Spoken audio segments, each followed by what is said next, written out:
City Council to order for, what is the date today? May 14th.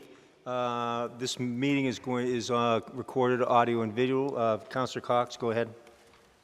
If anybody has a blue or black Subaru that's parked out front with a handicap placard on the rearview mirror, you are in an electric-only spot, and it's a $100 ticket. So I'm trying to avoid anybody getting in trouble tonight. So I already announced last night down there. Thank you. Okay, we will start with the flag salute. In a moment of silence, Councilor LeBlanc on the flag salute. Thank you. I pledge allegiance to the flag of the United States of America and to the republic for which it stands, one nation, under God, indivisible, with liberty and justice for all. So I would like to dedicate tonight's moment of silence in honor of Beth Coolidge, who passed away late last week.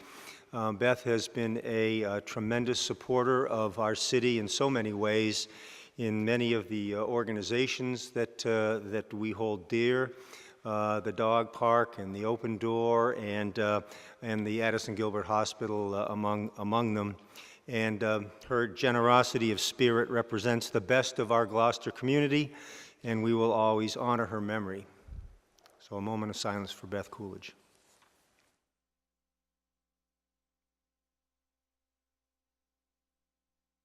Thank you.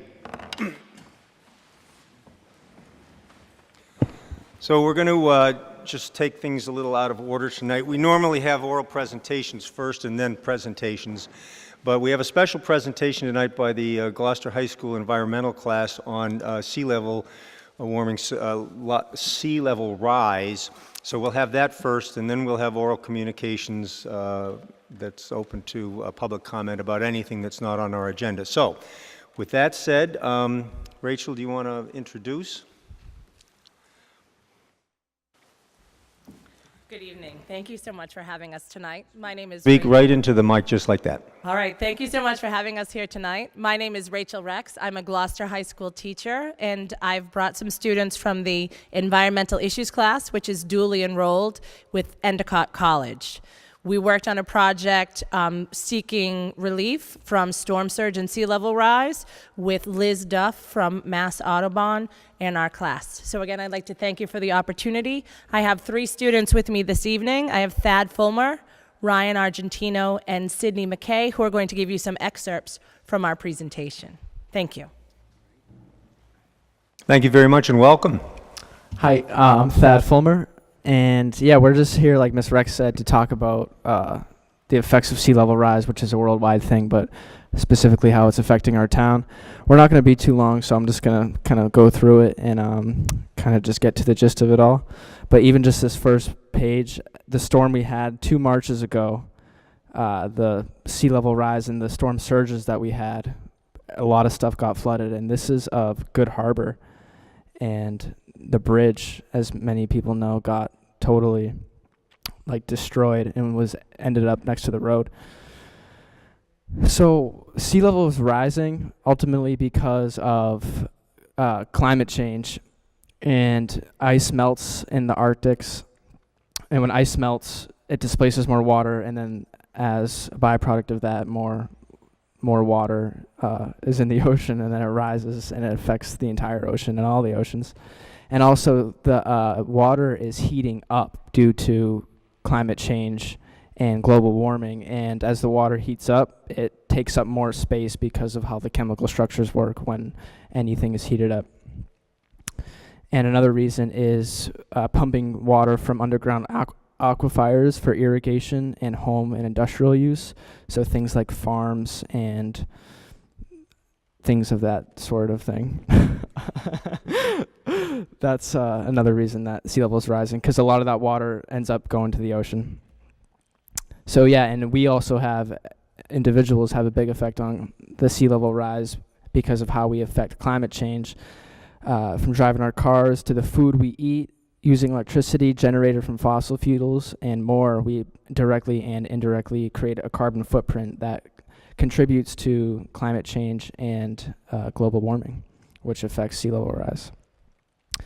This projection shows the various effects that sea level rise will have on Boston by the end of the century, and it could be up to 10 feet, which is 3 meters by the end of the century.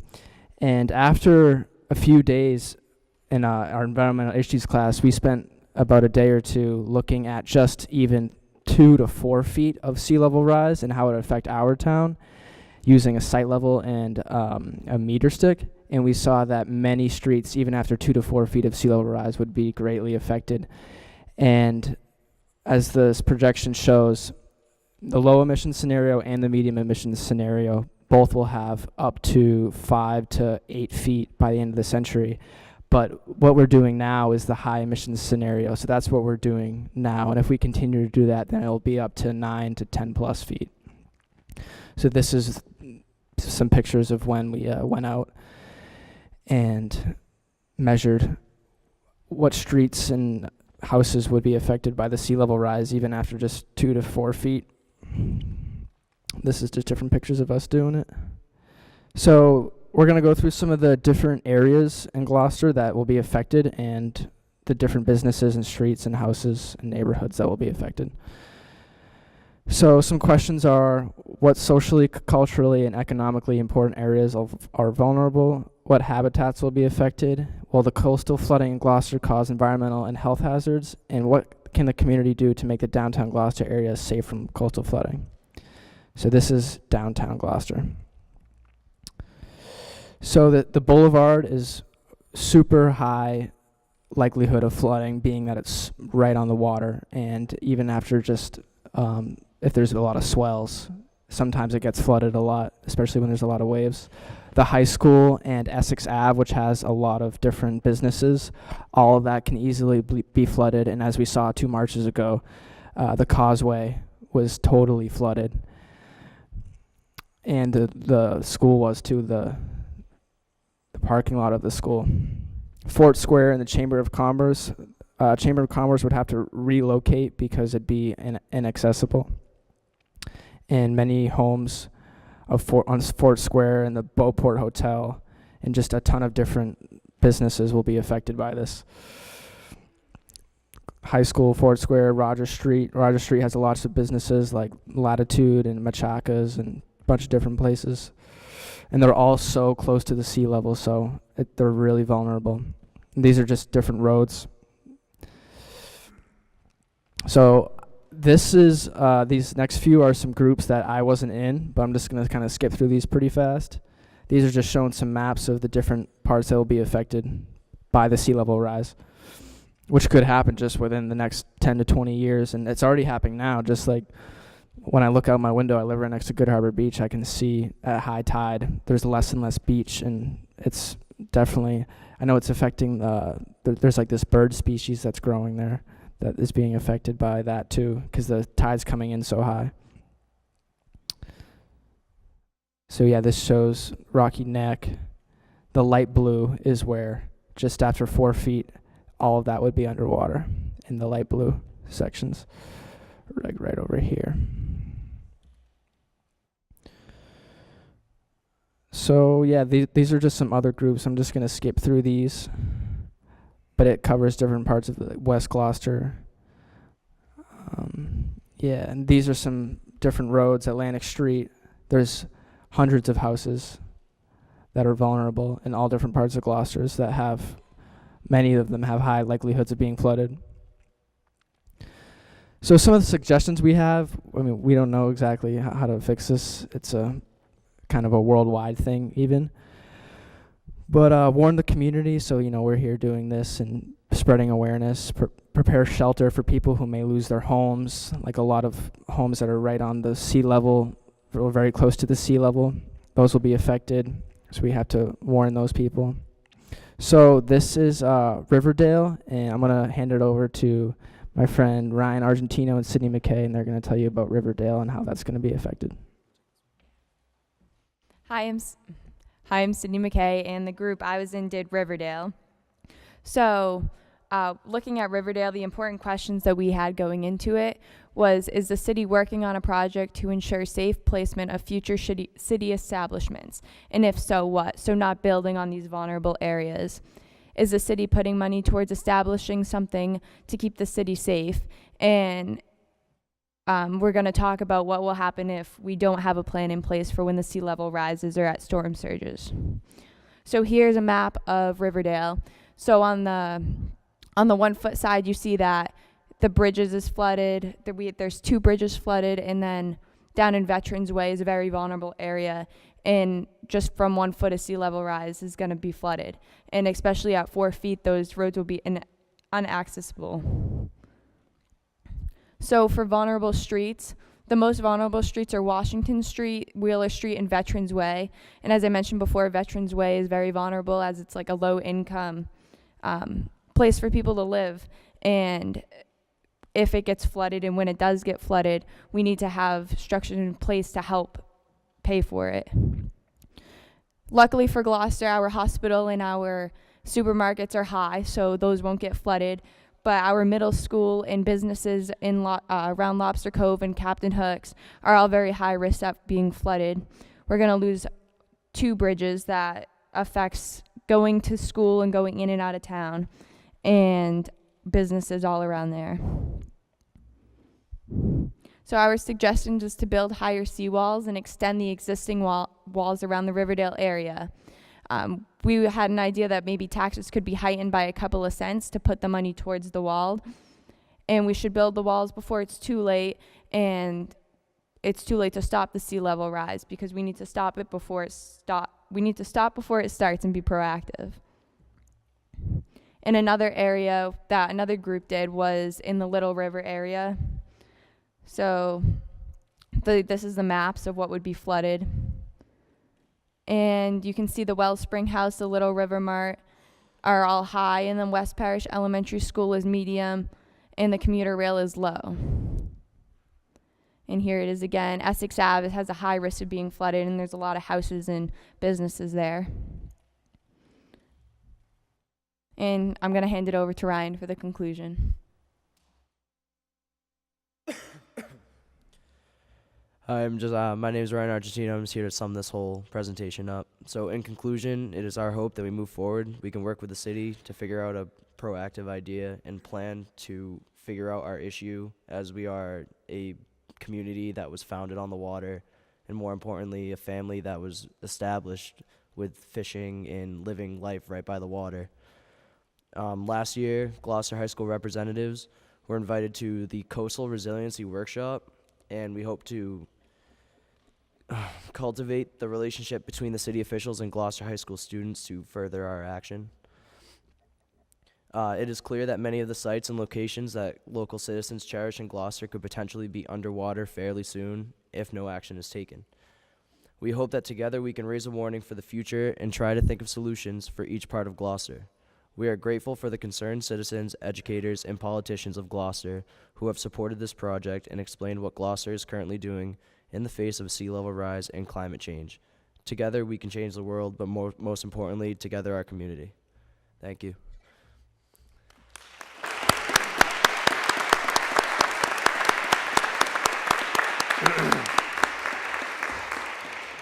Well, thank you very much. Any counselor questions for the presenters tonight? Yes, Counselor Gilman.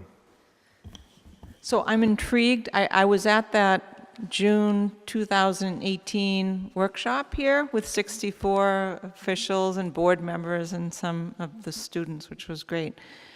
So do you pull that out and talk to the students about what the city has done in terms of brainstorming and high priorities and action plans? Is that part of your curriculum, Mrs. That is Rex? part of it. And also, Mayor Safathia Romeo-Taken was at our presentation, and she was able to elaborate on the many different programs and committees and all of the actions that Gloucester has currently taken, has taken in the past, and the plans for the future, where Gloucester hopes to be in terms of 2025 and and all of the green science and building and those things that are going on. So we're really grateful for that. And we just didn't have a chance to incorporate that information into our presentation. We were just hoping to make sure that we are establishing a hook to get people interested in buzzing and talking about global climate change and sea level rise and what actions we can take to be proactive. Thank you. Councilor Holmgren?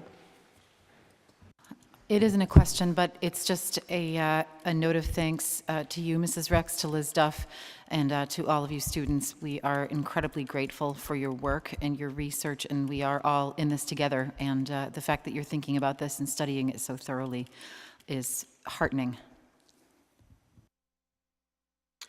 Great. Councilor Cox?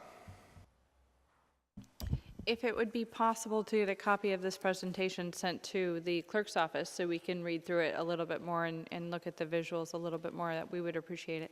Thank you. Good job. Thank you so much. Councilor O'Hara? Thank you. I want to thank you for your presentation. Everyone did a wonderful job.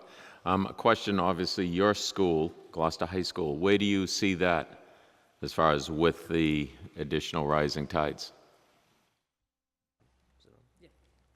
Well, as we saw last year with that storm surge that we had to witness and not really much preparation for, our parking lot alone was flooded, cars were damaged. There was a lot of insurance rates that I know from friends that had to be raised. So basically, if there's a way that we can stop this before it starts, because even looking into storm surges as of right now, the parking lot's only the beginning. So there could be a way eventually that tide with the storm surge gets higher, and that could reach into the athletic side of the building and the sports stores as that pushes up, because that the field, the road as well, it was all flooded. So if we look at it as a whole, yeah, it's in jeopardy. So that's kind of why we put this together, to take a look at it. So thank you. Anyone else? So Councilor Gilman? So I just wanted to comment on that because that was one of the top priorities in our discussion last June. And it's heartening to know that the city administration has a plan for the seawall when you come in the Blimmen, and that's up for review and approval for an expense that would create a seawall where the fence is all the way down. And so when the surge would come in through the Blimmen, the water would divert. And so it's just to let the students know, I'm sure you know this, but it's exciting that we have that as a plan, and we're trying to tackle it. But of course, sometimes we have to wait for grants, and we have to wait for the right time. But that's near and dear to all of our hearts, is what happened there, and I'm grateful that we're making progress to be able to approve that. So, the water will divert. So I just wanted to mention that. It's really cool. Thank you. Anyone else? So several of us saw this presentation at the high school a couple of months ago, and we just thought that it would be important for you to bring it to City Council and to the general population, because we obviously are facing a real situation here, and we really appreciate your raising these issues and continuing to talk about them. So thank you, Rachel and Liz, and to the students, and please keep coming back, okay? Thank you.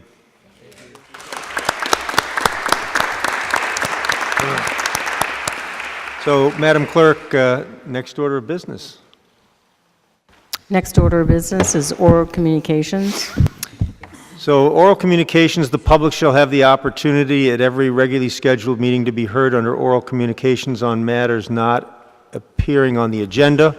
Oral communications shall allow any resident who has a request or complaint of any nature relative to city business to appear before the council, state their problem without debate, and the matter shall be referred to the proper agency through the office of the mayor. The residents will be notified within a 2-week period relative to the disposition of same, and a copy shall be forwarded to City Council. Persons speaking under oral communication shall be limited to 3 minutes each. City Council President shall not allow complaints as to individual performance.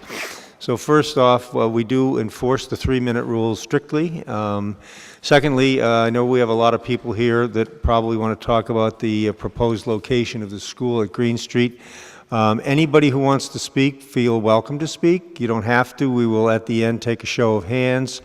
And also, I would ask if if there's a theme and people are kind of speaking to the theme, we've heard it several times. We get it, and so but having said all of that, please feel free to come forward and speak. And if you'd line up over here, those people who want to speak, line up on this side of the auditorium, starting right about there. Perfect. And behind, yes, okay. So, yes, what is it, Dana? Yes, and if anyone has written statements, if they could give them to Dana after you're finished. So, yes? No. Okay, and we have Superintendent of Schools, Dr. Sapphire, and School Board Chairman Jonathan Pope in the audience. So, state your name and address for the record, please, and go ahead. Thank you, City Council. My name is Caitlin Pizzeni. I live at 30 Dodge Street, and I also own 27 Dodge Street. So I actually have lived on Dodge Street for 9 years with my husband. We love our neighborhood so much that when living at 27 Dodge Street, we decided to buy 30 Dodge Street right across the street, and now we own both. I come before you regarding the Green Street Park being considered as a potential site for a consolidated elementary school. Beyond being an abutter to Green Street Park, I also have a Master of Public Health and Urban Health from Northeastern, and which focuses on health of communities in relation to the environment and health outcomes, and worked in the public health department here in the city of Gloucester, as well as for the schools. So I do have a little bit of knowledge on what I'm talking about too. I'm writing to strongly oppose Green Street Field and Playground being used as a possible site for a new consolidated elementary school. While I understand that the education of our children and the facilities they attend are extremely important, this possible site is not the appropriate location for the school. Below are the main reasons why I oppose any land between Schoolhouse Road and Green Street being used as to construct the new elementary school. Ward 2, specifically our neighborhood specifically, has been disproportionately overdeveloped in the past 10 years due to Gloucester Crossing and now the Fuller School project. This would add to that. This is our last green space in a very densely populated neighborhood. When we purchased our houses, we knew we had small yards, but we had a great park behind our houses and in our neighborhood, and that's why we purchased those houses. We didn't purchase them knowing we were living next to a school, because we weren't. We have identified with the help of Cape Ann vernal ponds, several vernal ponds in the park area. 2 obligate species that are protected by the state have been identified in such vernal ponds, and we have applied for state protection of those vernal ponds. Development and clearing of the land is going to displace wildlife even further, which has been a problem in our neighborhood. We have coyotes running down the street. Every time construction starts at Gloucester Crossing area, we get infested with rats and other rodents as well as insects. So again, we hope that doesn't happen. And then having Gloucester Crossing has already led to increased traffic and pollution issues. We have excessive litter, noise pollution, light pollution, 18-wheeler, and vehicle pollution, and we need our communal green space. Communal green space, especially trees, not just open land.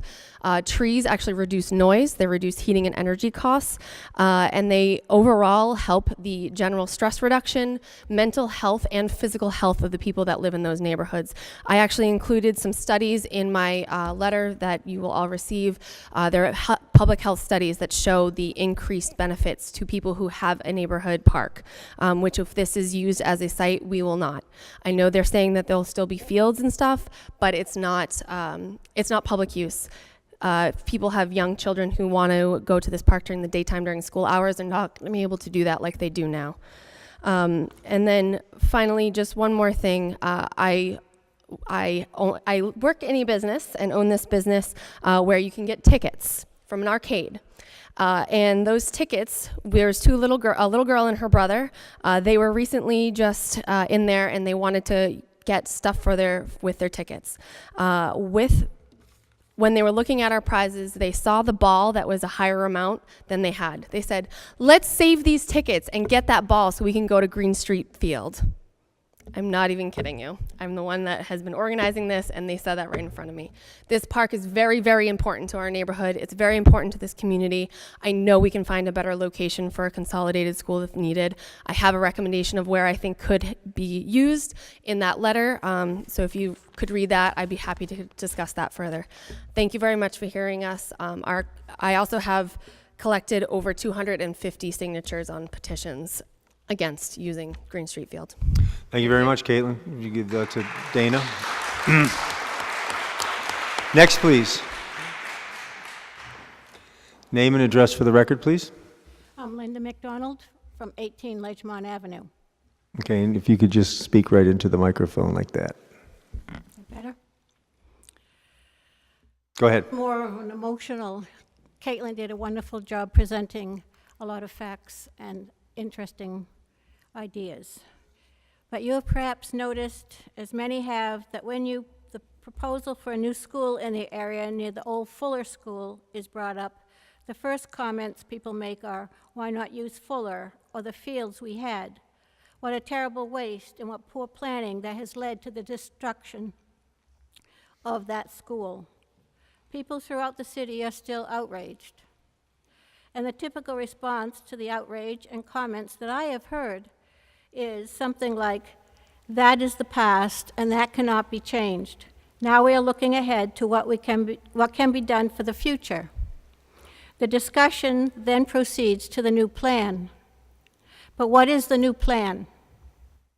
It has not yet been decided, we are told, but the school committee has been and is still looking at making the school at the Green Street Fields in the Fisherman's Memorial Park. Just several hundred feet away from the demolished Fuller School and fields and the 200 proposed housing units, the mall, and the to-be-built YMCA. 90 years ago, Charles Russell, who deeded the land, and the city of Gloucester agreed that land in the then-known Trask Oaks would be dedicated as parkland to the city. Whether now, in more sophisticated times, that agreement can be overturned through clever legal maneuvering, the intent is now, as it was then, that the area would be parkland for the use of the people. Why are we not paying attention to the past, especially if we are to learn from our mistakes? We should listen to the words, the past cannot be changed. The words should resonate in our minds. If you destroy the Green Street Fields, Fisherman's Memorial Park, the Janine Dowsett Park, the vernal ponds, the woodland, and the animal habitat, it will be gone forever. There is no going back. We need to continue as they knew 90 years ago to save the few open spaces in the heart of Gloucester. The taxpayers and voters deserve better from those in power than a quick solution without thought of the future outcomes. Look at Fuller. Look at the woodlands we have already lost. Thank you.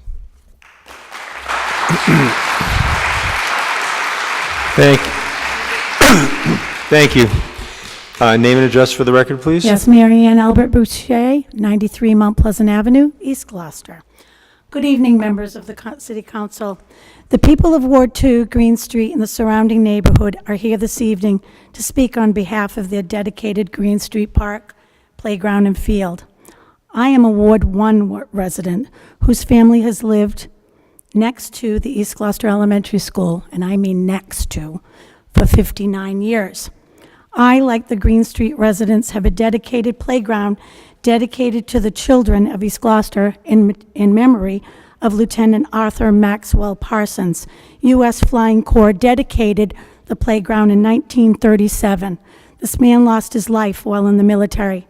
This is not about pitting one neighborhood against another. This is about saving Ward 1 and Ward 2 green spaces and saving both of our schools while providing safe learning environments for the children as well as the staff of our city. I have here a comprehensive plan, the Community Development Plan for the City of Gloucester.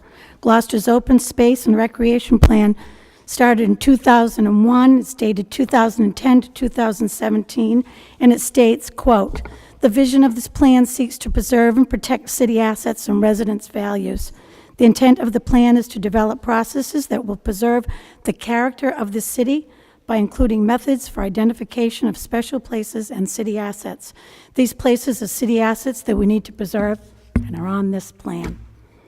Being a lifelong resident and a next-door neighbor to the Maxwell Parsons Playground and having to care for it as a little girl because my father, Anthony Mutter Albert, taught us to give back to the community that has been so good to us.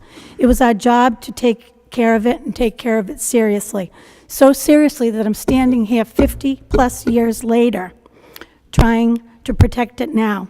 I'm sure that I can speak for the thousands of children as well as adults who have once used, still use, and now return to our playground, often with their own families to enjoy the beauty of life, nature, green space, open field, wildlife, and more.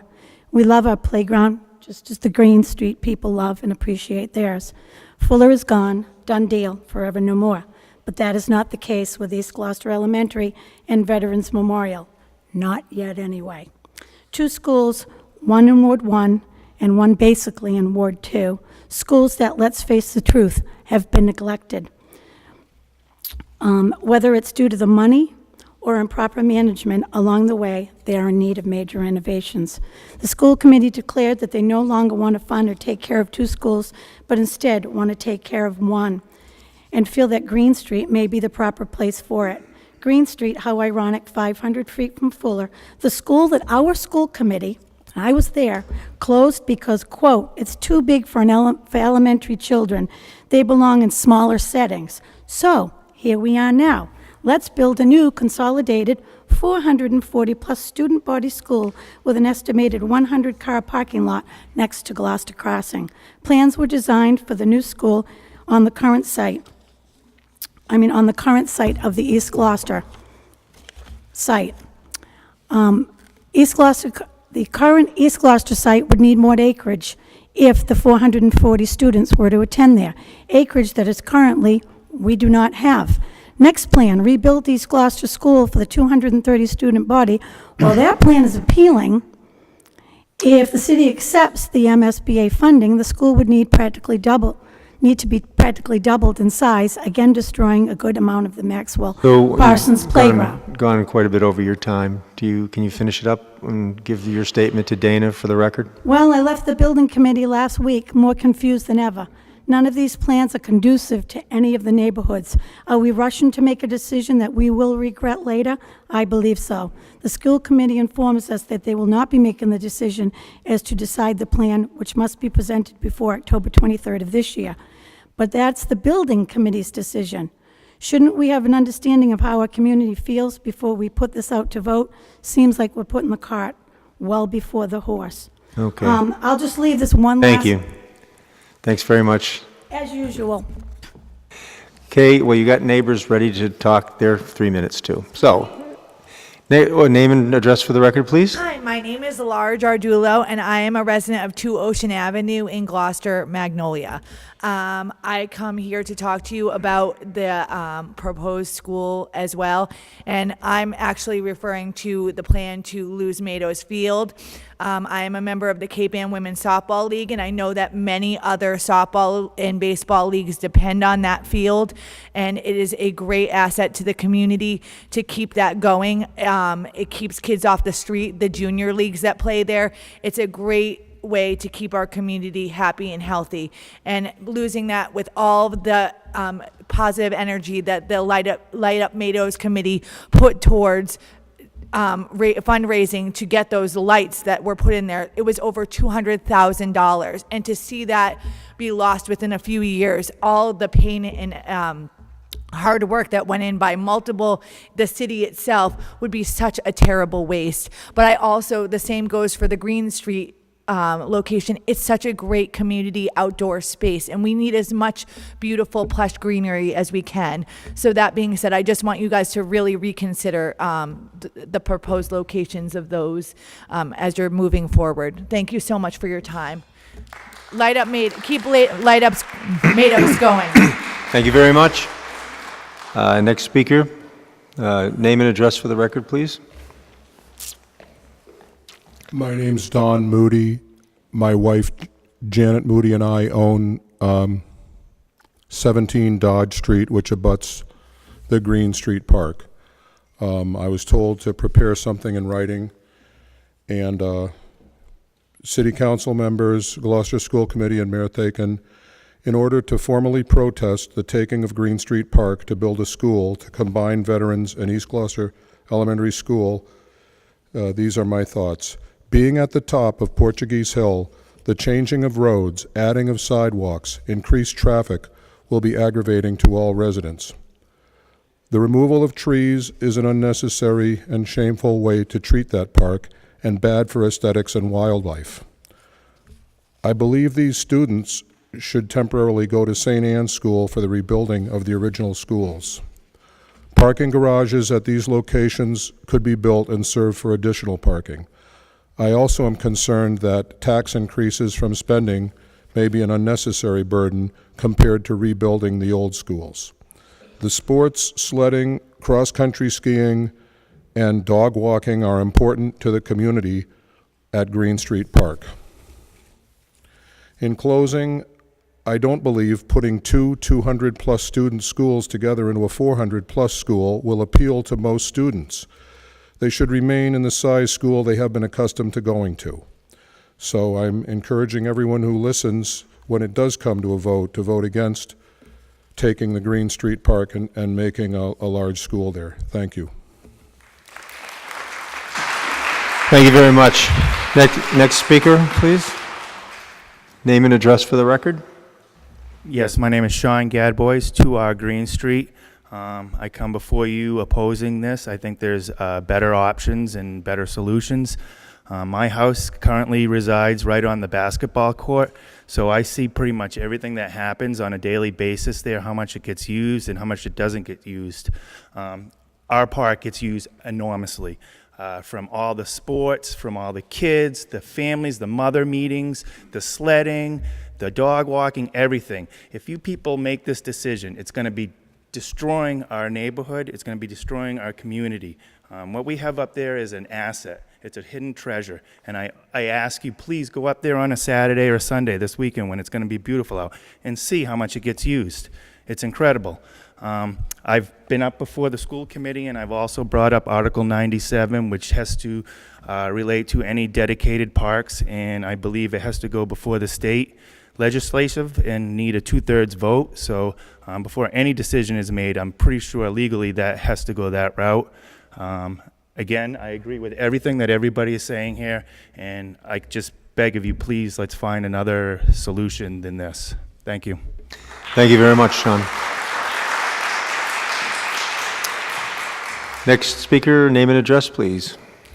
Yes, hi, my name is Beth Brow. I live at 9 Dodge Street. Thank you to the city councilors, mayor, and city staff for their hard work for the city and its residents. I am here representing myself and my husband to express our grave concerns regarding the possibility of losing open park space to development. And I'm referring to Green Street Park, Fields and Woods being contemplated as the only alternative location for the new East Gloucester Veterans School. As stated by Dora Whittier at the Ward 2 meeting, the park was the only alternative site provided to them by the city. Green Street Park is located in a high-density residential area of central Gloucester. Of late, Ward 2, Precinct 1 has received the brunt of development with the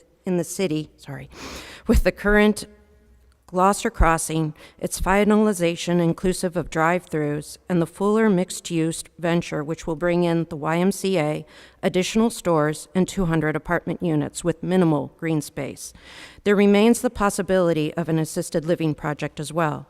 The city will see benefits from these developments in tax dollars, jobs, housing, and resources, but the population of this area has but one green open space, Green Street Park. This open space is essential for the neighborhood as well as the additional 200-plus residents who move into the area. Green Street is uniquely multi-use in nature for structured activities and sports, for spontaneous games, for youth play on the playground, as well as immersion in the surrounding natural habitat. Its more intimate scale and natural habitat attract families and youth not interested in the ball fields like Burnham's Field located in Precinct 2. Green Street Park also provides a natural habitat for migratory birds, the eastern screech owl, turkey, red-tailed hawks, and animals like fox, coyote, and rabbit. There is also a vernal pool that is home to two obligate species, the wood frog and the yellow-spotted salamander. These and many other types of animals have been seen and make their home in the wooded area of the park. This park allows us to experience nature and open space without having to drive. These natural elements are a gift and a resource to those who live in a densely populated area. If we develop this area, those resources could be lost and add traffic, noise, and light pollution to the neighborhood. The West Parish School model was an example of the city using smart development, which keeps zoning intact and doesn't create defunct spaces. We should encourage this type of smart development. Parks make our cities sustainable, livable, and vibrant, helping to create bonds in neighborhoods, encourage exercise, and help the environment. We would like to ask for measures to be set up to permanently protect this resource for the community. Please help us preserve this last viable multi-use green space and natural habitat, not only in our ward, but in downtown Gloucester. Thank you. Thank you. Next speaker, please. State your name and address for the record, please. My name is Tracy O'Neill, and I too am here to speak against the development of Green Street Park. I don't have a prepared speech, but can you not hear me? Right into the microphone, just like that. Is that better? I don't have a prepared speech, but I am also here to speak against the development of Green Street Park. We need trees. We need trees to absorb the exhaust from the 18-wheelers that go in and out of Market Basket. We need trees to absorb the noise that those vehicles make, plus the noise that's going to be created by the Fuller School project, which I don't know how many of you people wake up to birds singing in the morning, but these people who live on Dodge Street wake up to jackhammers already. And they've been waking up to construction since Market Basket was built. And it's just overdeveloped. It's unconscionable that you're even contemplating building there. It's the only park we have. It's the only green space we have. It's the only shade we have. You're going to take the shade away. You're going to take the park away from children. It's unconscionable. I find it so hard to believe this. It's all we have. That's all we have. We don't have big yards. We don't have Good Harbor Beach. We don't have Stagefort Park that we can go to. I mean, sure, we can go there, but this is our backyard. That's all we have. There's birds, there's animals, there's coyotes, and these people are waking up to jackhammers and the coyotes in their backyard, not to mention the rats that have been disturbed from the Fuller School project. You start digging up this playground in this park, where are the rats that live there going to go? I mean, they're going to go in our basements. And then where's the water going to go? The high school kids were talking about flooding on the coastal waterways. With flooding comes storms. With storms comes flooding. Trees and roots absorb the water that comes from all this rain. I had a friend of mine who was talking to a contractor. She was going to cut a tree down in her yard, and he said, don't cut that tree down. That tree absorbs 200 to 300 gallons of water a day. So you cut those trees down, That water's going somewhere, and it's going downhill. So I implore you, please, find another solution. I know you can. This is not the only option we have. Go back to the drawing boards. We can do this. We are better than this. Please keep the park for our children's sake. Let them know that we care about their health as well as their education. The exhaust from all those cars of those 200 people who are going to live at the YMCA mall, or the YMCA people going in and out of there, the people who go to Market Basket all the time. I'm one of them. But the exhaust that comes off of all those cars already, and the exhaust that's going to be created by this new Fuller School project, those are carcinogens. Okay, that's carbon dioxide. Trees absorb carbon dioxide. Trees absorb sound. They cut the trees down over by the railroad station to build the parking lot for the Azorian, and now you can hear the train whistle all the way in East Gloucester, where you couldn't before. I know because I work in East Gloucester. Okay, Tracy, you've gone over your time. Okay. Thank you very much. Thank you very much, and please, please, go back to the drawing board. Thank you. Next speaker, please. Name and address for the record. My name is Elmer Magana. I live in 19 Dutch Street, and I'm a high school teacher. I teach history and Spanish. I love teaching history because we always say, you know, we want to learn from our mistakes. And our students just recently took the AP Spanish exam, and one of the questions or essays they had to write was something like, what is your community doing to preserve, you know, green spaces or prevent global warming? And I really enjoyed that presentation our Gloucester students had, because, you know, a lot of that I'm sure my students wrote in their essay, and this is what we're trying to do here. We're trying to preserve our last green space in our overpopulated and over-industrialized area. And then just like my neighbor Caitlin said, you know, like our backyards are tiny. We don't have space to play with our kids. You know, like on Saturday morning I was playing with my son, and then like out of the blue by my neighbor's yard came like a giant like gray fox. And luckily my neighbor put like a makeshift fence, or else the fox, you know, would jump over. It's like, you know, my third encounter with wildlife. For the past 3 weeks, I bump into 2 coyotes that are running in our neighborhood. Animal control cannot seem to get them. And now this gray fox, and if we chop down the trees, they're not gonna have any space to go. And also, like, you know, every weekend, my son Mateo, who's special needs, you know, autistic, he always asks to go play at the park, and we go.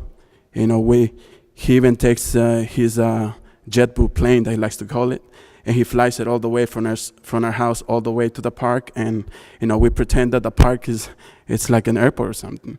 But, you know, we take our basketball and we see our neighbors' kids playing, and it's phenomenal for the socialization of our kids, because I don't want to see my kid sitting down in the basement playing Fortnite. You know, I don't want to see the neighbors' kids, you know, in their basement playing Fortnite. I'd rather than see playing in our park. And like I say, you know, like, I'm a high school teacher. I care about education. I care about our kids. I understand we need new elementaries, but please, you know, look at the other options and do not take our park away. Thank you. Thank you. Next speaker. Name and address, please, for the record. Glenn Bresnahan, 514 Essex Avenue, Gloucester. My children have long since grown up, went through the educational process in Gloucester, and got very good educations, and I live in West Gloucester. So I think it's pretty obvious that I really don't have a dog in the hunt on this one. But I'm here for 2 reasons. I'm here to support the people that have been up before me, because I've been in that position before. I know exactly how intimidating it is to stand in front of the city council, to state your case and try to get some understanding from the council. So I applaud all of you here for that purpose. It's a very difficult thing to do. But I'd like to take this issue just one step further if I could. I did a little bit of research this morning, and I found that in the past 5 years, enrollment in Gloucester schools is down 4%. In the past 10 years, it's down 15%. We've got a serious issue here as far as the amount of students that we have, yet it seems like the City Council is supporting the school committee's efforts to build new schools. There's also chatter about having combined schools with Rockport and with Gloucester.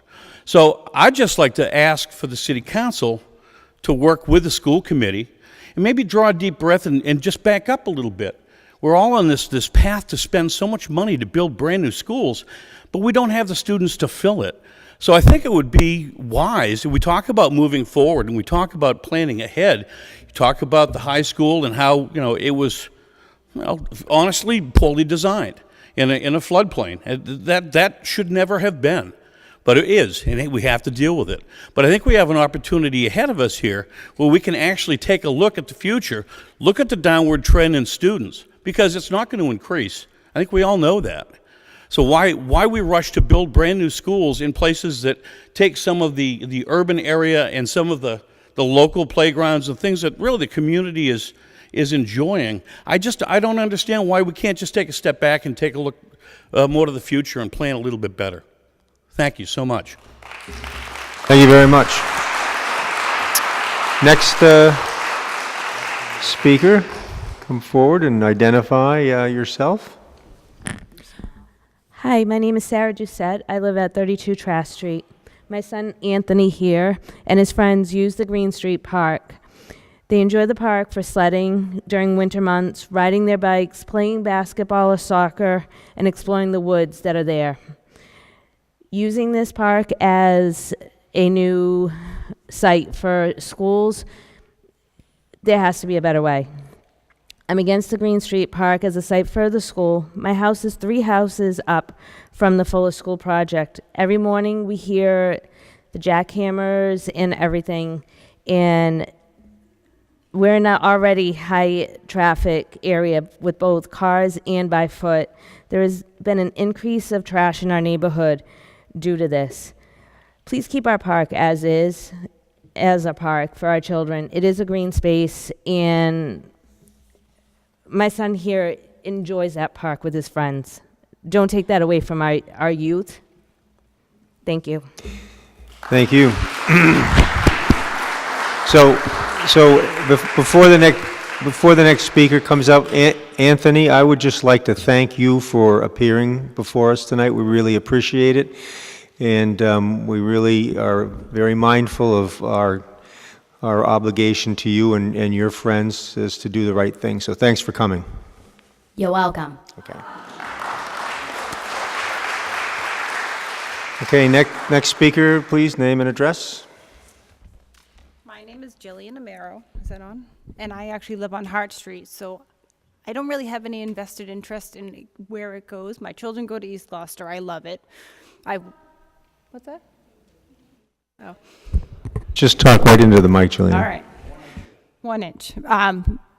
I work in Gloucester Public Schools. I've worked at West Parish, which is amazing, and it's so fortunate for the staff and the children to have such an amazing facility to come into every day. And of course, it is the school and the people in it that make what it is. But to have that advantage with all the pressures and all the demands set on teachers and children, to give them that space and to not have to share the gym, the auditorium, and the cafeteria all together is just amazing. And I'm currently at Plum Cove, which is amazing too, because of the staff and everybody in it. But let's give the kids the opportunity to enjoy what those West Parish students have had.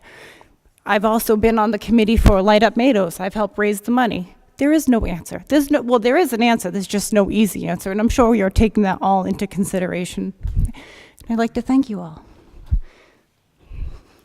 Thank you. Anybody else to speak? Yes, sir. Come forward and name and address, please. Hi, John O'Hara, 55 Lexington Ave, Magnolia. Not here to speak about Green Street, but I'll make a quick comment on that. The woman that spoke about the green space, I total agreement with her. Removing of more green space in Gloucester isn't going to help, the city or nor the environment. And I will say also, from my generation, we grew up on Middleton Playground on Friend Street, and as J.D. McCatherine will tell you, that was not just the focal point for Gloucester athletics basketball, but for actually the entire North Shore. And that was removed from us probably, J.D., mid-'80s? And ever since then, I think open spaces for kids to play being removed really affect, I think, the well-being of the kids. So I think removing another playground is not going to be helpful to the younger generation. But anyways, I'm here to speak. I'm from the other side of town, Magnolia, the forgotten place. So I'm here to be proactive and speak about some rumblings around Magnolia that are going on in regards to the town landing. And I'll start by saying there's a plaque on the landing. It's called Ye Old Town Landing. And it's in quotes, for perpetual use of the people. So growing up in Magnolia, that has always been our focal point. We've always had a basketball hope. We had always had a place to leave our kayaks, our dinghies. We've had benches, picnic benches to hang out on or to have lunch. We've had parking spots, public parking if you wanted to use the beach or for overflow. And like I said, the recent rumblings I've heard of the potential removal of the basketball hoop, removal of the dinghies and the kayaks, and also to restrict the parking area that's there. This is my own estimation, and I've seen changes going on. I see new residents coming to Magnolia, and I feel that these residents are changing the public spaces for their own liking or their own use.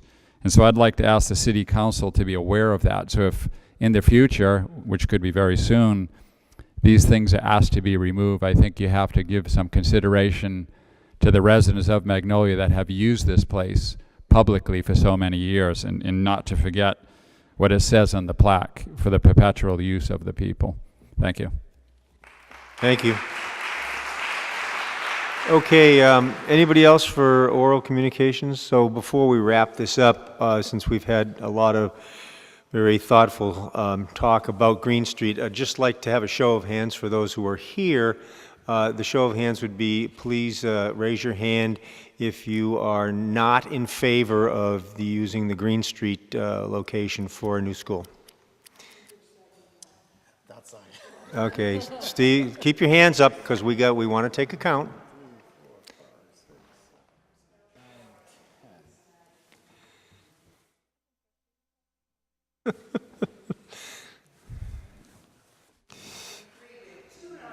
Okay. Anybody want to raise their hand to think that Green Street is in favor of that? Yes, we have one. No, we have none. So let me just say quickly, we don't usually comment on oral communication, but I did want everyone to know that this is hardly a done deal. It's way far away from a done deal. It's certainly something that's being considered, but there's going to be a lot of public hearing about where and if we're going to actually do this school project, and whether it's going to be a combined school or, and all of that. And in any event, we're going to have to come to the voters for financing, because we don't have the debt capacity to finance this. Would have to have an override. That means you will all get to vote on this in addition to all of the public input from our public hearings. So please understand there is no done deal.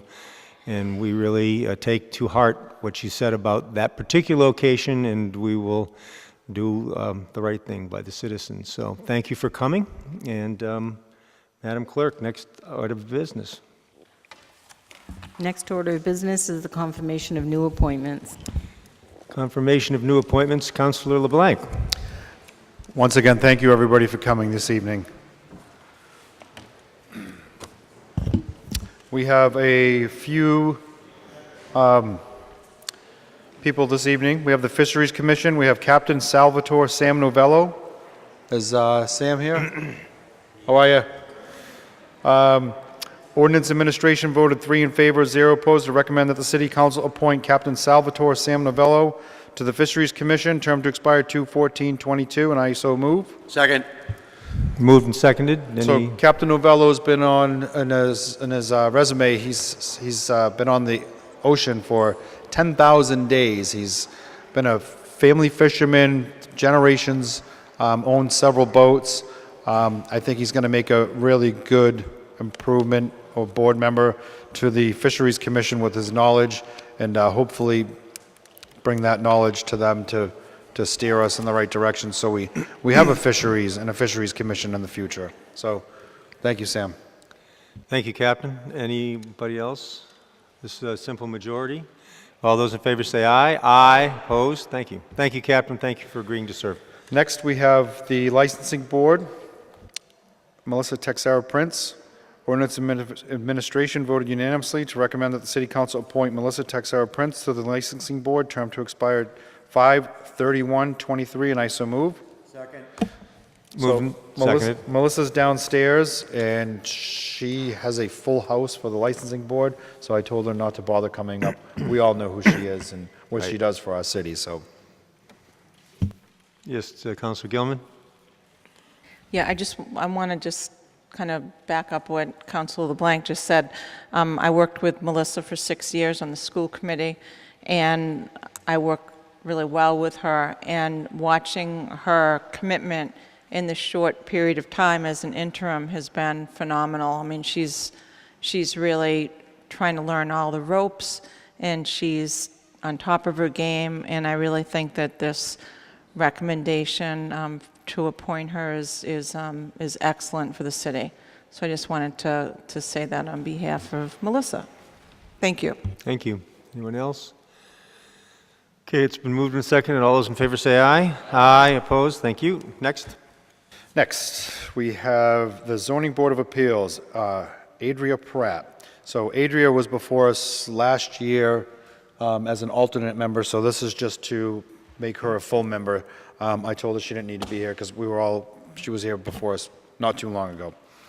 Ordinance Administration voted unanimously to recommend that the City Council appoint Adria Pratt to the ZBA as a full member, term to expire 2/14/22, and I so move. Second. Moved and seconded. Anything else on Adria? That's it. Okay, all those in favor say aye. Aye. Opposed? Thank you. Next order of business, Madam Clerk. Next order is the consent agenda. Anybody wish to pull anything off the consent agenda? Councilor Gilman? Thank you. I'd like to remove under council orders CC 2019-020. Okay. Anybody else? Okay, so with that removal, let's motion to accept the consent agenda. Second. Moved and seconded. All those in favor say aye. Aye. Opposed? Thank you. Councilor Gilman? Yeah, I just wanted to take an opportunity to tell the council that the purpose of this is to replace the ad hoc commission as it currently stands.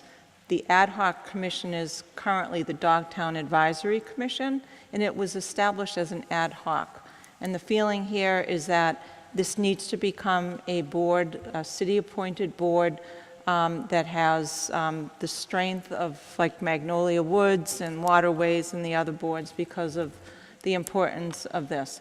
So the plan would be, if the council moves forward and approves this, the plan would be that we would keep the Dogtown Advisory Commission until such time that this new Dogtown Preservation Commission was approved, so that there would be continuity. And the Dogtown Advisory Commission, as it stands today, one of the parts of their mission is to develop, it's in the first line of their mission, a plan. So they're working on a plan of which would be presented to the administration and the city council at that point of the transition. So it's all good stuff, and I just wanted to be clear. So with that understanding, I move to accept CC 2019-020. Thank you. Moved and seconded. All those in favor say aye. Aye. Opposed? Thank you. Thank you, Councilor Gilman. And Madam Clerk, next order of business. Next order of business, the Budget and Finance Committee, May 9th. There was no meeting. The Ordinance and Administration Standing Committee meeting of May 6th. Counselor, There are no matters. We had a withdrawal of a council order, but we do not bring these to council anymore, Right. so, which is good. Good. So we have nothing this evening. okay, thank you. Madam Clerk? Planning and Development Standing Committee report of May 8th.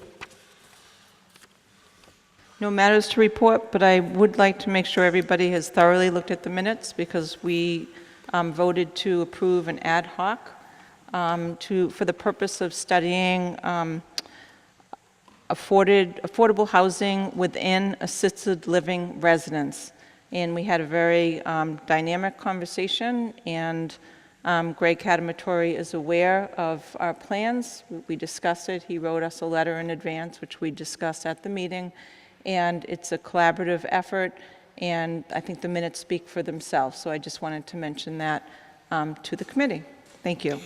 Yeah, thank you. I just remind the council that during the consideration of the last additions to Gloucester Crossing with the drive-throughs, there was discussion about what happened to the assisted living. And so we started to, try and figure out some way to get to the bottom of that. At first, I proposed one that looked into the why there's no assisted living at Gloucester Crossing.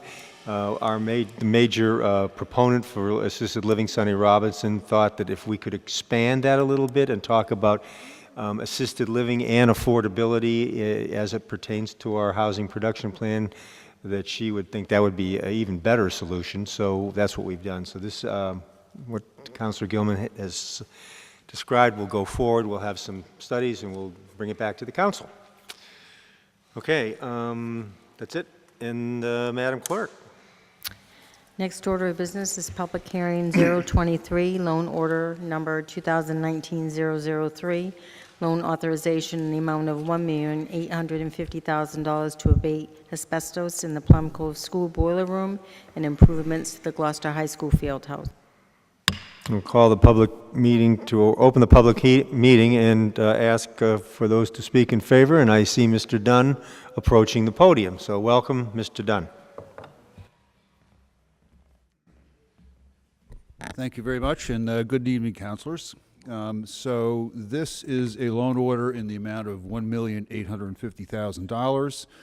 It is directed to two of the city's public schools. The first piece of it is relatively modest, $225,000 for asbestos remediation at the Plum Cove Elementary School. Mostly that is the removal of floor tiles and some minor asbestos removal within the boiler room and replacement of that insulation that is then taken out. We don't really need much in terms of engineering on this, fairly easy to do. The bid network, the bid package has already been put together. It's ready to go out. We expect that it'll be out on the street once the loan order is approved, and we will start the abatement in July. So it will be done during the summer months and will be finished before school reopens in September. The much bigger piece of this is work to be done in the field house at the high school, and that really is the removal of the current floor and the replacement of that floor. The floor has been failing for a number of years. It is not working the way it should. The recommendation would involve the removal of the current floor, a replacement along with all of the markings and the lanes and the insignias that are currently there. Might also involve replacement of lighting fixtures for better lighting, more economical lighting, replace the current lighting with LED. The estimated cost for this portion of the loan order is $1,625,000. The work will be done in terms of the engineering and design work will be done over this summer. The reasonable expectation is that this is a project that will take 3 or 4 months once we actually get into the construction. The timing of it is still a little bit up in the air, but it would seem that maybe the best timing would be for us to start construction in the late spring, continue through the summer, and hopefully complete the construction project in the early fall. That would reasonably be the time when that field house area is least used. So we have mostly outdoor sports during that time, and we also have the summer break. So that's kind of where we are in terms of that timing. It might change a little bit, but it seems to be the timing that works best for this high school project. Okay. Thank you, John. Anybody else to speak in favor? Anyone is? Oh, okay. Mr. Pope, Chairman Pope, excuse me. Welcome. Thank you. I would just like to ask you all to support this loan order. We have known that the fieldhouse floor has been flawed probably since it was built, but basically we're talking about the Toby administration. And I'd just like to thank this administration for finally figuring out a way to leverage our resources so that we can maintain our buildings. And this is a very, very good thing for the schools and for the city, that we are going to, they fixed Newell Stadium and now the fieldhouse floor, and we can only hope that this continues. And I encourage you to keep going with fixing things. Thanks. Thank you. Anyone else in favor? Good. Welcome, Kathy. Good evening. Kathy Clancy. I just wanted to speak on the record for a couple of the people that came to us about the fieldhouse floor. We've known it's been a problem for a really long time. I've been at basketball games and tournaments where people from other communities are seeing the water come through the roof and buckets on the floor, and thankfully the roof got taken care of, and we knew the floor would be behind that.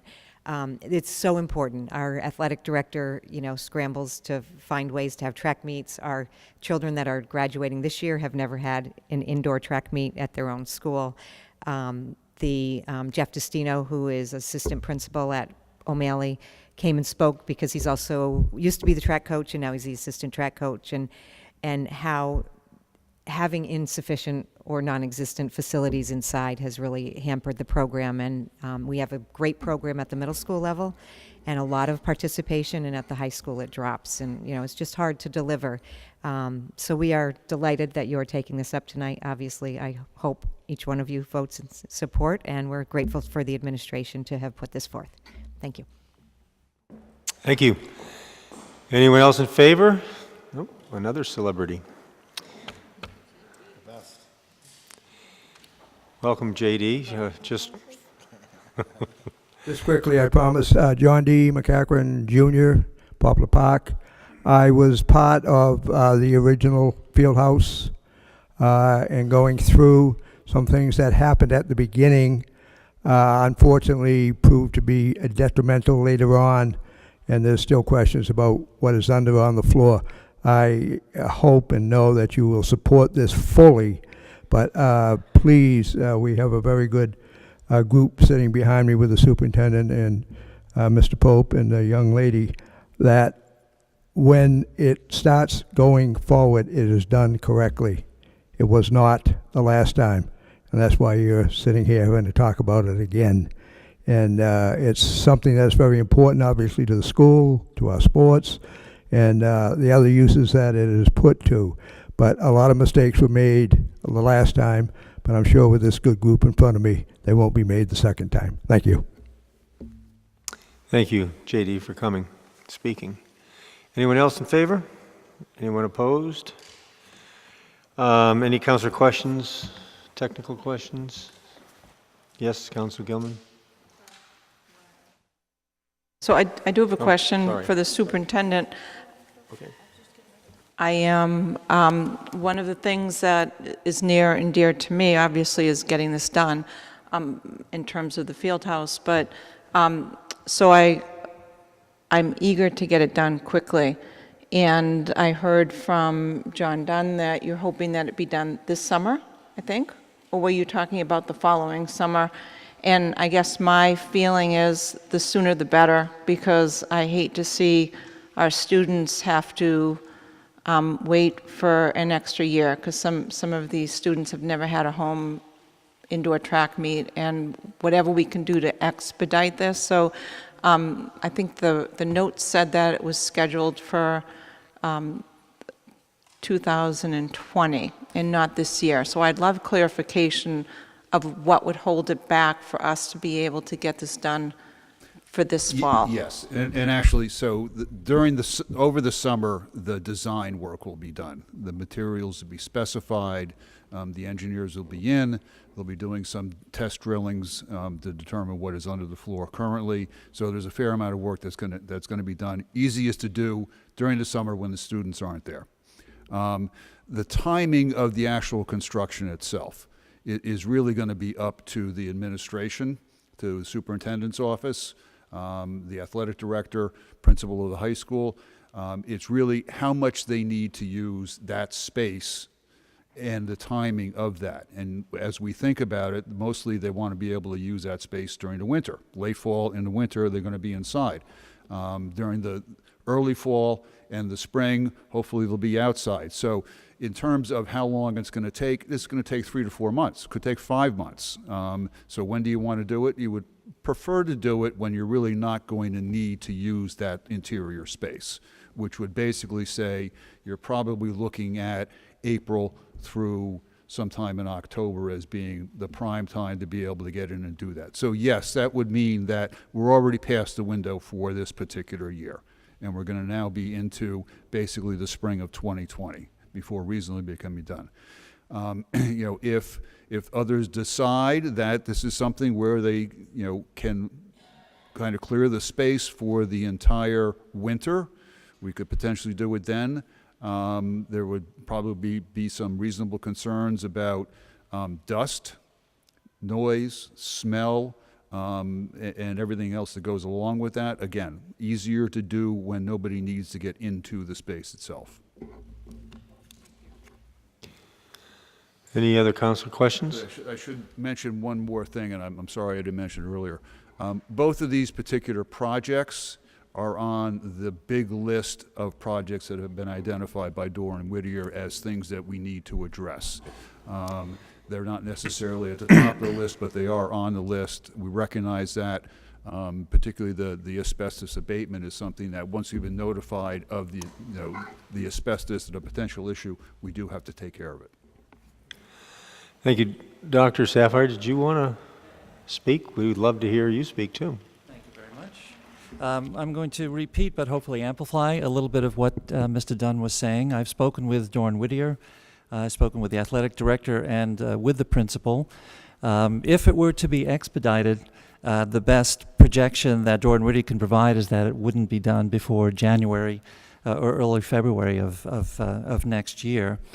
When I spoke with the athletic director, he stated he'd love to have it done as quickly as possible, that it would be a logistical nightmare if we were unable to have access to the field house through the fall and most, if not all, the winter season, and that's his perspective. And he sent me a follow-up email talking about 6 levels of basketball, 2 levels of wrestling, winter cheer, indoor track and field, dry land swim workouts. They'd lose access to nearly 7 hours of practices and games per day from December through whenever the project would be completed, again, sometime in February. And I spoke with the principal, and he wholeheartedly agrees that for both the after-school athletics and for physical education, not having the field house available during the fall and winter would have a negative impact on our students. He spoke about 7 regular physical education classes, Anchor, Health and Wellness. That's one of our substantially separate classrooms that I mentioned last night. There are 5 blocks of junior ROTC that use the field house as well. So this thing is really busy, and it would be to the detriment of the children, actually, if we were to lose half a year's worth of the field house, even if it's in its unsound condition. The last piece is something that JD sort of touched on, and historically, there is a negative legacy associated with construction of the field house, and that psychological legacy is something that is in the hearts and minds of many people who work in that particular school and in and around the community. So it is it's on the side of caution if the construction takes place when that building is not occupied. It's just sound judgment based upon a historical perspective. Thank you. Okay, Councilor Holmgren. Funny you should be speaking of legacy, Dr. Sapphire. I attended Gloucester High School from 1994 to 1998, which was during the entire 4 years of construction, and looking at that floor today fills me with chagrin. So I appreciate the fact that this is going to be fixed. I do have a question, though. Considering the amount of irritation and illness that the chemicals in the floor cost, whatever contractor the city uses will be very careful about what type of material they use for the rubber floor, correct? Isocyanates, I think, was a term I heard quite a bit. Absolutely. Unconditionally, yes. And let me say that West Parish, when it was built, a lot of discussion went into making it as environmentally sound as possible, not only because it's the right thing, but in addition, there were points added to the reimbursement piece, but the main focus is on making sure that we had a healthy, environmentally sound building. The same will be true with this project.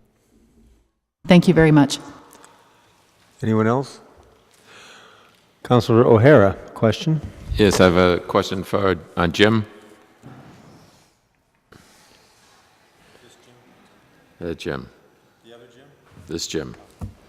No one come on the microphone. Thank you. Jim, I just wanted to ask, obviously, the question dealing with quality control, environmental. What department within the city would ultimately have control over this project once it goes forward? And is Well, you know, Mike Hale will have a lot of input into the first engineering and design and construction and the types of heavy-duty lifting that you just spoke of. Of course, in conjunction with the schools on scheduling and some of the things you heard Rich talk about, will also, you know, so it'll be a team effort like most things we do, but Mike will be taking the point on the facilities. Yep. Terrific. And you have, I'm sure, money in this is related to the high school. Yeah. Money in the budget for environmental engineering as far as the. Absolutely. It'll be, you know, this is, and I appreciate Jonathan's comments about, you know, the list of things the administration has checked off since we've been here. We're checking these things because they need to be done. We know the high school, we know O'Malley, we know the schools that are going to be here, the police station, the facilities that are going to be here. We're investing in those facilities for the long term, and we're not going to do it wrong. All those things will be, all the boxes will be checked. If we think we need a, you know, we hope when we go out to bid that we get the type of, you know, the bids and the qualified, you know, folks to do the work, but rest assured they will have all the controls in place to make sure this is successful and a safe project. Thank you, Jim. Yep.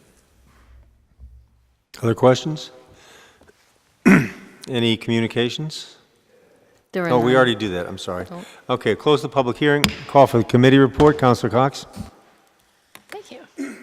The Budget and Finance Committee voted unanimously to recommend that the City Council approve a loan authorization of $1,850,000 to pay costs of improvements to the Plum Cove Elementary School and Gloucester High School, including costs incidental or related thereto, and I so move. Second. Good timing. Moved and seconded. Do you have anything else? they've done. Everything's been said. It has been. Let's roll call unless anyone has anything more they want to say. I think we're okay. Let's, Councilor O'Hara. Thank you. I just want to say that this is a huge amount of money, and I'm sure other councilors have heard from constituents pertaining to money, but I think it's extremely important for us to preserve the field house at Gloucester High School for the benefit of the students. Obviously, we heard from others tonight on green space, but that this is such a valuable space for students of all types to exercise, the ROTC. There's all kinds of activities that go on in there, and they certainly have been hampered over the years because of issues dealing with construction. So I just want to let people know at home that we are cognizant of the dollars expended, but again, we need to have a facility that's safe for our students, and I will support this. Thank you. Thank you. Anybody else? Okay, roll call vote. Counselor Heck. Yes. Counselor Holgram. Yes. Counselor LeBlanc. Yes. Counselor Lundberg. Yes. Counselor Memhard. Yes. Counselor Nolan. Yes. Counselor O'Hara. Yes. Counselor Cox. Yes. Counselor Gilman. Yes. The City Council vote for loan authorization 2019-003 in the amount specified passes on a vote of 9 in favor, 0 opposed. Thank you. Madam Clerk, next order of business. Next order of business is public hearing 2019-024, loan order number 2019-004, loan authorization in the amount of $650,000 for improvements to the Stage 4 Park Visitor Center. I will open the public hearing and ask anyone to speak in favor. Mr. Dunn, I see you coming back.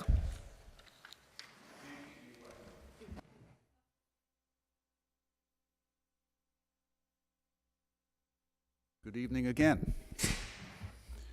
Okay, so we have the second loan order of the evening, $650,000 for improvements to the visitor center at Stage 4 Park. Again, this is another project that is on the long list of Dorr and Whittier recommendations for improvements. If you've been down past the building anytime recently, you will notice that there is signage up that are basically saying that the porch is restricted and for people not to use it. So really it's the front entrance and the bottom entrances that are usable now. We need to keep people off the porch. So it is porch work. It's going to have to be torn down, replaced, roof work, a number of architectural improvements to the building itself. You know, we're expecting that as a result of that, there will also have to be some ADA compliance issues, although the report from Dorr and Whittier is that actually the building is in pretty good shape regarding those ADA compliance issues, so we're not going to have to expend too much in that regard. The building and the activity that goes on there is fairly important. Jill Cahill, Community Development Director, gave me a little bit of information from last summer. There were 10,000 visitors to that building, representing 47 states, 7 Canadian provinces, and 34 different countries. So it gets a lot of activity.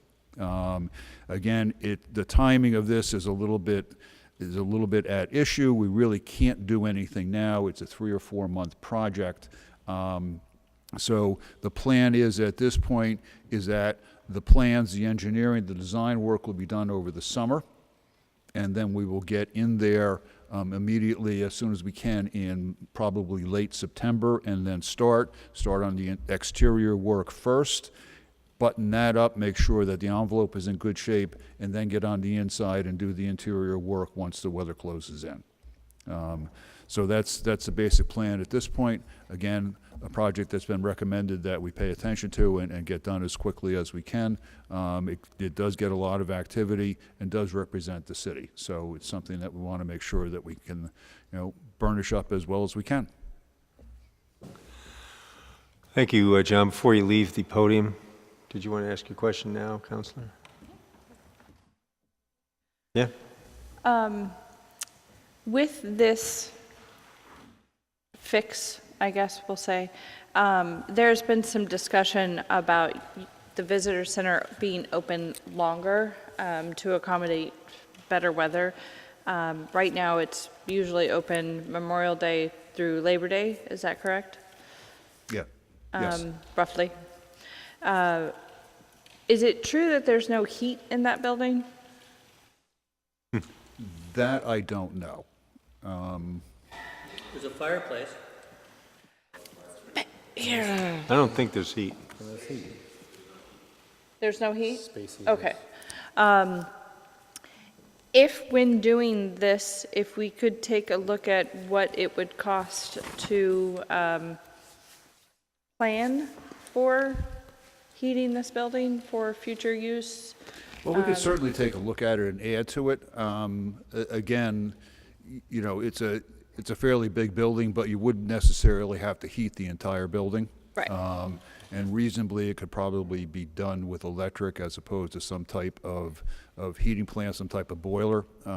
Again, you're not going to be heating it during the entire winter. Right. You're only going to be heating it in those days when it's open, when you may just have to take the edge off. Right. So we can certainly add that and see what it would cost. It's just something to look at while we're doing these improvements anyway, and because the improvements are going to be 6 months out at best to start, while we're looking at the design plans and everything. Sure. Propane we can add that. is Yep. inexpensive. There's certainly room for a propane tank on the side of the building. Part of the reason why it's not open during the winter too is the plumbing issues. So, I mean, if we could please take a closer look at that. I know we're going to be talking more about it tomorrow during the budget meeting as well, but just trying to get on the record that we'd like to expand the season. So anything we can do to expand that through these improvements would be fabulous. Thank you. We will do that. Thank you, Councilor. Any other questions? Anyone to speak, to speak in favor? Anyone to speak in opposition? Any communications? There are none. Any further council questions? Nope. We'll close the public hearing. Call for the committee report. Budget and Finance Committee voted unanimously to recommend that the City Council approve a loan authorization of $650,000 to pay costs of improvements to the Stage Fort Park Visitor Center, including costs incidental or related thereto, and I so move. Second. Moved and seconded. Any other comments? I think it was well explained. Oh, sorry, Councilor. Yes, it was well explained. Any other comments? I do have one question before we take the vote, just for the record. So with these two loan orders, maybe John, you'd just comment. How are we doing with our debt capacity? I'm, assuming that you guys are very mindful of that, but just in general, with these additional loans, are we still doing good with our debt capacity? Yes, we'll be all right. So we're kind of what we're looking at, also in conjunction, we haven't reviewed the totality of the Dorr and Whittier report yet. But we've been looking at out into the future 5 or 6 years. And the general idea would be that the way debt runs off, the way we could increase the debt service budget by 2.5% a year, 1.5% to 2.5% a year moving forward, that the city can afford to issue about $4 million a year, plus or minus, in general fund debt. So that's what has to be paid out of the general fund as opposed to the enterprise funds. And this is within that range. Thank you. Anybody else before we vote? Roll call vote? Councilor Heck? Yes. Councilor Holgram? Yes. Councilor Blank? Yes. Councilor Lambert? Yes. Councilor Memhard? Yes, yes. Councilor Nolan? Yes, yes, yes. Councilor O'Hara? Yes. Councilor Cox? More yeses than they did. Councilor Gilman? Yes. Okay, the City Council vote for loan authorization 2019-004 in the amount of $650,000 passes on a vote of 9 in favor, 0 opposed. Excellent. Next order of business, Madam Clerk. Next order of business is public hearing 2019-025, special City Council permit 2019-004, Fuller Street, number 35, map 168, lot 14, Gloucester zoning ordinance sections 1.9, 3.16, 3.2.2, and 1.7 for a special permit to exceed the maximum allowable building height, decrease the minimum lot area per dwelling unit, and decrease the minimum open space per dwelling unit in the NB/R20 district. So I'll open the public hearing, and the applicant has requested a continuance, so we will continue this public hearing until May 28th. Next item, Madam Clerk. Next item is for council vote, a decision to adopt Special City Council Permit 2019-001, Chestnut Street, number 6-8, map 13, lot 53, Gloucester zoning ordinance, section 2.3.17, conversion to or new multifamily or apartment dwelling, 4 to 6 dwelling units, section 3.1.6B, building heights in excess of 35 feet, section 3.2.2A and B, dimensional requirements for multifamily dwellings and their accessory uses other than signs. So before we have the vote, and Councilor Gilman, you'll move this, but before we do that, Councilor LeBlanc? Yes, under Mass General Law, Chapter 268A, I will recuse myself for the conflict of interest. I have worked in this building before. Thank you. Councilor LeBlanc is stepping away from the dais. Councilor Gilman? Thank you, Counselor. Move to adopt. Second. Moved and seconded. Roll call or no? So Roll call vote. Councilor Heck. Yes. Councilor Holgram. Yes. Councilor LeBlanc recused himself. Councilor Lumber. Yes. Councilor Memhard. Yes. Councilor Nolan. Yes. Councilor O'Hara. Yes. Councilor Cox. Yes. Councilor Gilman. Yes. The decision to adopt Special City Council Permit 2019-001 passes a vote of 8 in favor, 0 opposed, and 1 recused. Thank you. Councilor LeBlanc has returned to the dais. Madam Clerk, next order of business. Is the update of the Council on Aging Board by City Council Representative Valerie Gilman. Councilor Gilman? Thank you. I'm sensitive to the Bruins game. Yes, Counselor, I see your shirt and I see your watch. Oh, it's the sweater. Okay, but I see it. You don't know what I'm seeing, which I do have 3 very quick things. First of all, there's a smart driving program that's being offered through AARP, AARP. Sometimes I get those little things in the mail. 10:30 to 3 o'clock on May 23rd, Thursday. Focused on aging process effectively affects hearing, eyesight, response time. There's no driving test. It's $15 if you're a member of AARP and $20 if you're not, and soup and salad is included. So May 23rd, seniors who might be watching, smart driving program at the Rose Baker Senior Center. There's also an Aging with Dignity workshop on May 29th at 10 in the morning. Mary Crow is leading it. She's a licensed social worker, and it's hosted by Care Dimensions. And if you're interested, you can register by calling 978-281-9765. And then there's an elder law education session, which I thought looked very interesting at Rose Baker, and that is on May 22nd. It's Tuesday at 10 in the morning. And it's focused on taking control of your future. And Natalie Simon, who's an elder law attorney, will be hosting that. So I wanted to make sure that people were aware of that. Our Council on Aging Board has been very actively discussing some new items like aging and dementia-friendly Cape Ann. There was a great session last week at the Gloucester Elks. It was attended by 250 people, and it's just a great opportunity that everyone's working together to think of what we can do better to allow seniors to age in place and that they be safe. And now we've kind of gotten rid of the age, so it's like of all ages. We want people to work together, so it's really cool. And then the final thing I wanted to mention is that Councilor Lundberg attended our last meeting. We continuously talk about the challenges of regional and transport for so many seniors, particularly ones that are in the outlying areas. And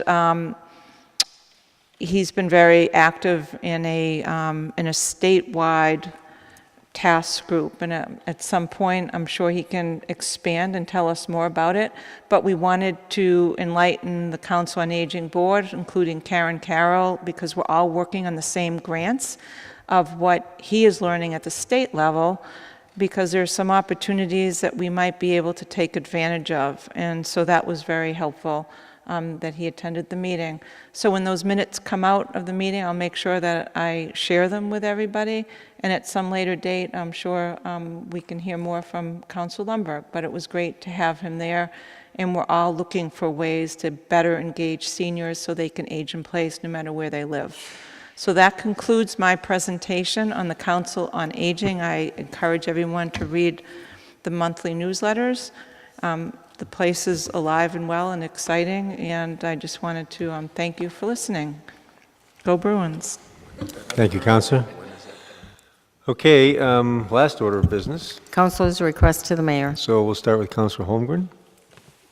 Okay, so last week was Teacher Appreciation Week and Nurses Appreciation Week, but I can't think of anyone I appreciate more right now than our city clerk's office, because last week was also Municipal Clerks Appreciation Week. So I want to give a big hand to Joanne, Dana, and our entire city clerk's office.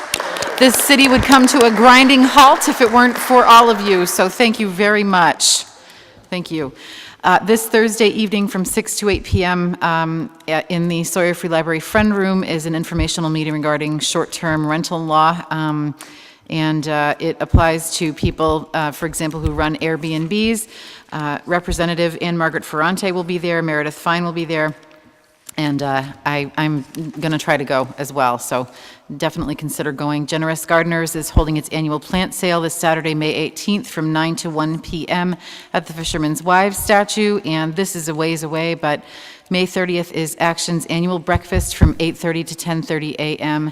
at the Elks at Bass Rocks. Visit the Action Inc. Facebook page to learn more, and the North Shore Health Project and One Stop Harm Reduction Center are very grateful for all of the in real life and online appreciation for the Governor Baker dinner last night, 30th anniversary of the Health Project. It's a pretty big deal. Thank you.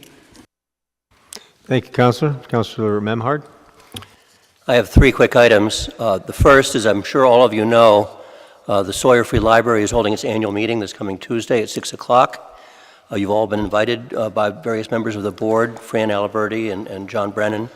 It's going to be an exciting, important meeting for the community because they will be unveiling library building plans that reflect a lot of the community input they've gotten on their various proposals. So this is hopefully a step forward for the Sawyer Free Library in Gloucester. That's next Tuesday at 6 o'clock. In East Gloucester, we had a real hit last week when the National Fish and Seafood plant announced its closure very suddenly. I think maybe the bank pulled the plug on it. I'd like to thank the administration for the mayor's office prompt and proactive and compassionate response to the sudden closing of National Fish and Seafoods on East Main Street. Unfortunately for our city's seafood industry, our infrastructure, this is a 40-year-old major successful business and brand, and we're losing that and all these 150-plus jobs, both local and workforce jobs. I would like to observe, however, there is a small silver lining for the immediate neighbors. And my constituents on East Main Street and on Chapel Street have reached out to let me know that they have not enjoyed such quiet night's sleep in many years. And through the mayor, I would like to request the building inspector at his convenience, please conduct a noise monitoring test to establish the baseline noise decibels as the Mass DEP typically endorses of neighborhood noise within the with the National Fish and Seafood production machinery now, at least hopefully temporarily, off. That would be much appreciated. Third, I'd like to give you all an important update on the status of our new East Gloucester family currently squatting on Good Harbor Beach. The nest up by the dunes.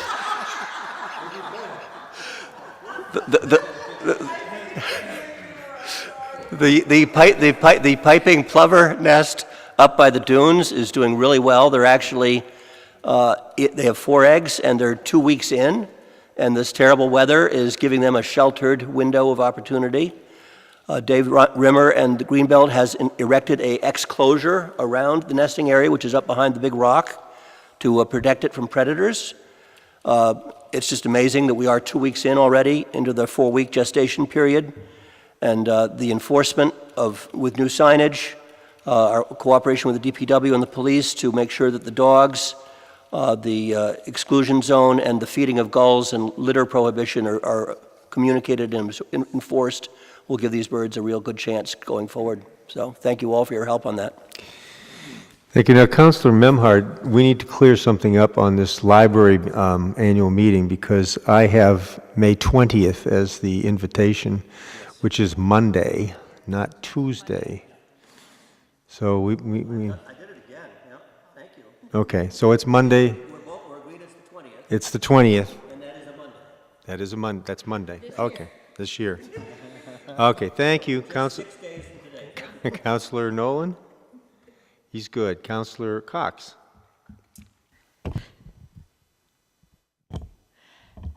DDC meeting tomorrow at 5:30, and then short-term rental information session. I look forward to attending that. I've been working with Jill Cahill on the Airbnb situation since the state has launched their new revenue collection. Friday night is the Schooner Adventures annual meeting at 5:30 at the Elks. I believe everybody received an invitation. I look forward to seeing you there. Library annual meeting, and that's it for me. There is going to be an art show at the library for the month of June. They title it "Where Is It?", where people take photographs or do art renderings of places in Gloucester, and you kind of have to be a detective and find out where it's at. So I do have 2 pieces there for June. I encourage you guys to go over. It's actually very interesting because you'll sit there and you'll be like, where is it? Which is the point of the show. So they do have a guide to tell you where they are after you've viewed it. But I hope everybody gets a chance to go over there in June. Thank you, Councilor LeBlanc. Thank you. Excellent meeting tonight. I just want to discuss a meeting Scott and I had over at Rocky Neck the other day. So we have these proposals that we approve before City Council, but we don't have any real thought on location. So there was the kayak racks that we approved a few weeks ago, and they put them in the parking lot, the municipal parking lot over at Rocky Neck, and they put them down at the residential end where